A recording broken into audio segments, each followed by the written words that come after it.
Et puis autre sujet, le mouvement politique Le Centre n'adhère pas à l'approche des princes de l'Église concernant l'organisation d'un dialogue sur la crise sécuritaire en RDC. Face à la gravité de la situation, son président national Germain Kambinga prône la consolidation du front militaire afin de libérer le pays des ambitions néfastes de ses ennemis. DTA, c'est avec Lionel Kenny.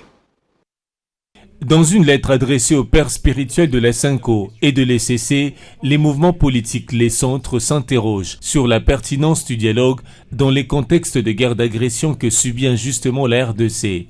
D'un ton poignant, son président national reste dubitatif des résultats de cette démarche alors que la situation nécessite une approche militaire pour défaire les insurgés.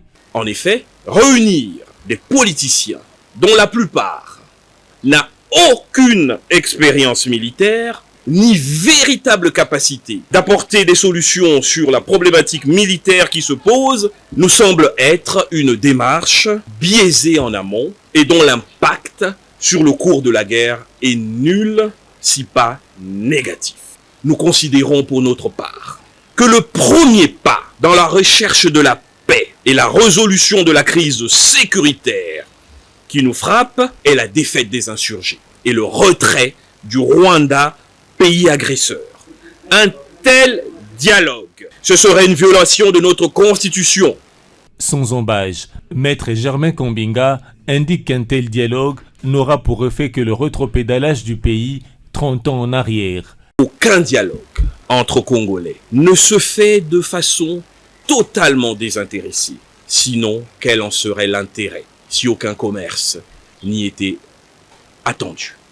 Les centres énumèrent cependant quelques recommandations à l'endroit du gouvernement.